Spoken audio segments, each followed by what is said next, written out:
So welcome to the video, guys. Just a little bit of intro before we get into the recipes. I decided to make this because I've been posting different pictures of the things I eat and stuff like that on Instagram, and quite a few of you have asked for some of the recipes. So I've tried loads of different ways of eating, all different types of diets, but I'm really happy with this at the moment. And it feels honestly like the more I eat of this stuff, the better shape I get in, which is seems a bit counterintuitive. It's like I get more shredded and stuff like that. So I'm really enjoying this stuff and I wanted to share the meals with you guys. Now you'll see in the video, I don't measure anything at the minute. I just kind of eat intuitively. And this is how I actually eat throughout my whole diet, to be fair.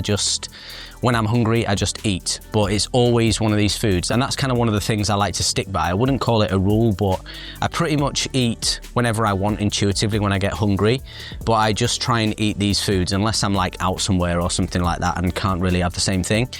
And I pretty much stick to this stuff all the time. I don't really break off of this unless, as I just said then, if I'm out somewhere, but I find these meals are so satisfying anyway because they're very varied as well, that like I don't feel the need to eat different types of foods. And you'll notice in this, one of the strategies I do employ is to have something savory, then something sweet, then something savory, sweet, and stack it that way. So you kind of keep it varied as you go through. And that also allows you to actually eat more as well, which is something I'm trying to do at the minute because I'm trying to stack on a bit of muscle and stuff like that. And this way of eating is really sustaining me very well in my style of training I'm doing at the moment, which is like a cross between bodybuilding style training and martial arts, because I have a very high expenditure with all the different things I'm doing. Obviously the weight training stuff, but then all of the martial arts stuff as well, which you could say is quite cardio intensive and also has strength elements to it as well. Now before we get into the recipes as well, I know there'll be some weirdos in the comments who just like to feel like they're being heard when they say shit like, why do bodybuilders eat oats? It contains loads of phytic acid, or that honey is full of glyphosate. And I don't really give a fuck about that, to be fair. As you'll see in the videos, I'm just kind of doing the best with what I've got, and I think that's what you guys should do as well. You know, too many people are getting caught up in the weeds and trying to find this perfect thing and not really doing anything, whereas consistency matters more with the foods, and then you can sort of upgrade it as you go. So I didn't want to make this intro too long. It's basically the whole video is just about the food, so if you've got any questions, just leave it in the comments. And obviously don't try and copy the exact ratios of what I'm eating here, because it'll be different for your body, your energy expenditure, your current weight and all that stuff. Like I say, this is for me, and I just do it intuitively. I sort of know the portion sizes I have, and if I want to have a bit more, I'll just increase the portion sizes in the same meals or reduce it, you know, as and when I need to. So let's get into the video then. All right guys, for the first meal you're going to need oats, protein powder, raspberries, dates and Himalayan salt. First thing I like to do is just weigh out about 100 grams or so of oats, and then I just cook them with water. I actually use boiling water from the kettle just because I'm too lazy to actually wait for it to boil. But you don't really need milk to do this because with all the flavorings you're gonna have anyway, it's gonna taste amazing. Quick flash of the abs just because, you know, the lighting was pretty good, so had to take advantage of that. Before, back to stirring the oats. When they're done, you wanna serve those up into a bowl. Make sure you get every last drop. And then what you're gonna do is take some of the Himalayan salt and grind a little bit of it on top. Sounds a little bit weird, but the flavour really offsets the sweetness of the other toppings that we're going to be adding on. After that, take some of the raspberries and pour these over the top just to kind of cover the oats. Then you're going to take these and put them in the freezer for 5 minutes to cool down a little bit. While you're doing that, you're going to get 1.5 scoops, roughly 50 grams of your protein powder, and add a tiny amount of water, way less than you think. If you put too much in, then you're going to overdo it and it's just going to turn into like a runny mixture.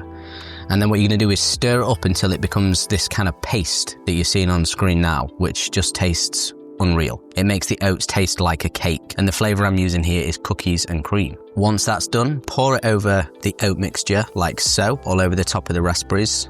Make sure you get it all out. Then you're going to grab some of your dates. These are medjool dates. They do have a seed in though, so make sure you account for that or you're going to snap your teeth off. Then what I do is take 2 of the medjool dates, break them apart and basically sprinkle them on top, and then add a little bit of cinnamon. Now this is way too much on this take that I added on here. I wouldn't normally add that much on, and that tastes absolutely amazing. So the totals for this one are 48 grams of protein, 94 grams of carbs, 9 grams of fat, and 690 total calories. Next meal up is my personal favourite, which is the eggs. And for this, you're just going to need eggs, sourdough toast, and cottage cheese. These are my favourite eggs. They're called Burford Browns by Clarence Court, and they are just the best eggs that you can get. The best ones I've found around anyway, and they are quite expensive though. They're like £4 for 6 or something like that. Break those into a pan, just like so. And then what I do is cover the top with a lid because that cooks the eggs completely. I always used to hate it when the rest of the egg would be raw and only the bottom of it would be cooked. And while you're waiting for that, you want to put some bits of sourdough into your toaster, click them down, and a quick shadow boxing round while you wait for the eggs to cook always goes down a treat. Then finally, the reveal of the eggs. As you can see, they've cooked very nicely with that lid on top. Then I'm just gonna cut and separate them using the spatula, pretty badly, if I might add. I usually actually do this a little bit before they're completely ready, or it can be a bit troublesome. Then take your toast, place it on the plate, and just simply serve the eggs on top, just however you want to. Then what I do is take a lump of the cottage cheese. It's kind of difficult to make cottage cheese look cool on a video. It's pretty disgusting looking, but it's full of protein and it tastes pretty good with the eggs, so that's why I add it. Add a bit of salt and pepper, and there you have it. Amazing. So for the eggs, we've got 51 grams of protein, 64 grams of carbs, and 27 grams of fat for a total of 620 calories. I just want to briefly interrupt this video to tell you guys about my Telegram group, which is a group where I add different types of content that aren't really applicable to YouTube. And what I've decided to do on there is take all of the recipes from these meals and put them into a PDF for you guys. So if you want to make any of them, you don't have to go back and watch the whole video again. So if you'd like to join, you can see the QR code to do so on the screen now, or you can find the link in the description. Next up, we've got the Skir yogurt bowl. So you need Skir, oats, blueberries, raspberries, honey, dates once again, and our protein powder as an optional extra, and cinnamon.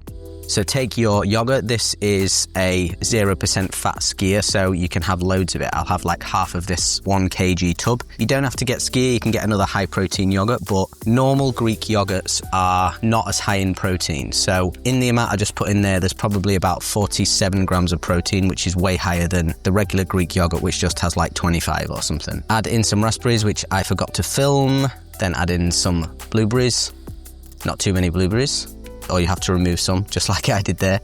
Then add in a little bit of oats. This is probably 25, 30 grams or so. Then I take some honey, squeeze it over the top of the mixture, just like this. Then take 2 squares of your dark chocolate. You want to try and find the highest percent dark chocolate you can. I've got 90% here. I have heard rumors of 100% one, but I've not actually found it yet. Then break that into pieces and just put it over the top. Then take a couple of the dates. I think I took about 2 or 3 of the dates here and just put these over the top as well. And some days I will put the whey protein mix that I had from the previous meal over this as well, but I didn't feel like doing it today. So that is what it is. So this is really good if you've got a sweet tooth and you're trying to look for a healthy option. So in this, we've got 53 grams of protein, 98 grams of carbs, and 19 grams of fat for a total of 817 calories. For the next meal, you're going to need chicken breast, sweet potato, cucumber, smoked paprika, garlic granules, and oregano or oregano. Cut your chicken into pieces. I actually use a pair of scissors just because I can't be bothered to use a knife, and it seems to work pretty good. So I do that, cut the chicken into pieces.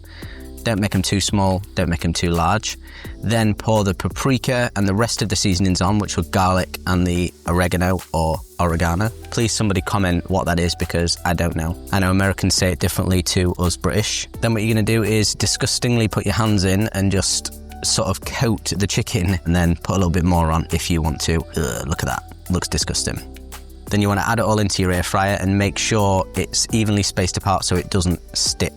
You don't have to have an air fryer, I just find it easy to use one, so that's why I'm using it there. Then what I'm going to do now is prepare the sweet potatoes. So basically just cut these up. These can be a bitch to cut up sometimes, especially if you get the big ones. You have to really like slam your hand through the pieces just like I'm doing here. So just sort of get a decent amount of these. Sweet potato is really low in calories, so you can eat loads of it, probably a lot more than you think, and it's not even that many calories, so it's pretty decent. Then coat a tray in foil, basically put them on just completely dry. You don't need any kind of oil or anything for this. They just have a really nice taste anyway.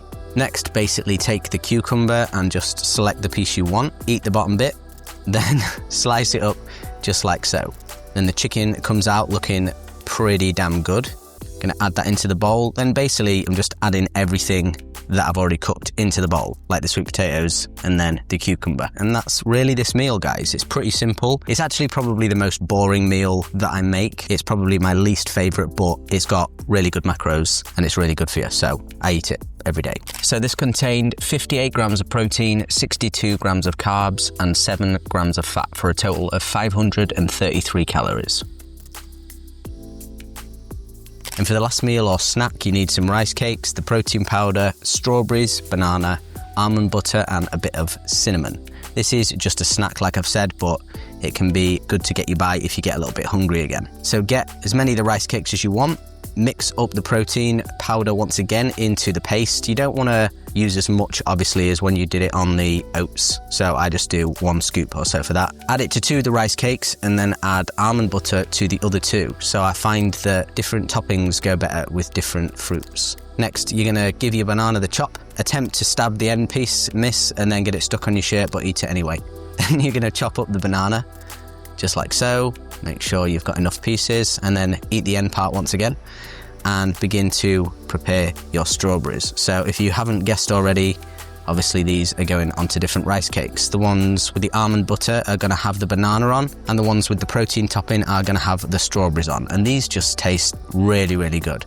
A little dash of cinnamon once again on top, and they're good to go. A nice healthy snack just if you get a little bit hungry after your last meal or whenever you fancy. And these contain 33 grams of protein, 56 grams of carb, 18 grams of fat for a total of 508 calories. So the total daily intake for all the meals is 240 grams of protein, a bit higher than I expected, 375 grams of carbs, and 80 grams of fat for a total of 3,180 total calories. Thank you very much for watching the video, guys. As I mentioned in the middle, if you would like a breakdown of these recipes on a PDF, please join my Telegram group using the QR code that is on the screen now, or click the link in the description. And if you've got any questions about the recipes, please leave a comment below and I would be happy to answer them. Thank you for watching, and I will see you next time.